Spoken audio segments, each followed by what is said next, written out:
দাউদকান্দির গৌরীপুরে অগ্নিকাণ্ড এবং তার সাথে 4টি দোকান ভস্মীভূত, আহত 2। উপজেলার ব্যস্ততম গৌরীপুর বাস স্ট্যান্ড এলাকায় এক ভয়াবহ অগ্নিকাণ্ডে 4টি দোকান পুড়ে যায়। শনিবার 25 এপ্রিল রাত আনুমানিক 8:10 এই অগ্নিকাণ্ডের সূত্রপাত হয়। এতে প্রায় 4 থেকে 5 লক্ষ টাকার ক্ষয়ক্ষতি হয়েছে বলে প্রাথমিকভাবে ধারণা করা হচ্ছে। প্রত্যক্ষদর্শী ও স্থানীয় সূত্রে জানা গিয়েছে, বাস স্ট্যান্ড সংলগ্ন একটি মিষ্টির দোকানের চুলা থেকে আগুনের সূত্রপাত হয়। মুহূর্তের মধ্যেই আগুনের লেলিহান শিখা চারিদিকে ছড়িয়ে পড়ে এবং পাশের দোকানগুলোকে গ্রাস করে।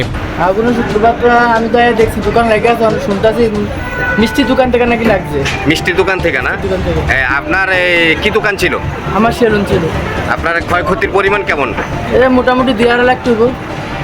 ফায়ার সার্ভিস কি এসে আপনাদের এই আগুন নিয়ন্ত্রণে আনছে? হ্যাঁ, ফায়ার সার্ভিস নিয়ন্ত্রণ আছে। আপনাদের আরো কয়টা দোকান ছিল? এখন মোটামুটি 3-4টার মতো ছিল। আপনার নাম কি? আগুনে সবচেয়ে বেশি ক্ষতিগ্রস্ত হয়েছে উজ্জ্বল নামের এক ব্যক্তি সেলুন। দোকানটি সম্পূর্ণ পুড়ে যাওয়ায় উজ্জ্বলের প্রায় 2 থেকে 2.5 লক্ষ টাকার ক্ষয়ক্ষতি হয়েছে বলে জানা যায়। খবর পেয়ে দাউদকান্দি ফায়ার সার্ভিসের একটি ইউনিট দ্রুত ঘটনাস্থলে পৌঁছে স্থানীয়দের সহায়তায় আগুন নিয়ন্ত্রণে আনে। আগুন নেভাতে গিয়ে এবং তাড়াহুড়ো করে বের হতে গিয়ে অন্তত 2 জন আহত হয়েছেন। তাদের স্থানীয় হাসপাতালে প্রাথমিক চিকিৎসা দেওয়ার জন্য পাঠানো হয়। তবে প্রাথমিক হিসেব অনুযায়ী মিষ্টির দোকান, উজ্জ্বলের সেলুন সহ মোট 4টি দোকানের মালামাল পুড়ে ছাই হয়ে গিয়েছে। ভুক্তভোগী ব্যবসায়ীদের দাবি, এই অগ্নিকাণ্ডে তাদের মোট 4 থেকে 5 লক্ষ টাকার সমপরিমাণ ক্ষতি হয়েছে। অনেকেরই আয়ের একমাত্র উৎস ছিল এই দোকানগুলো।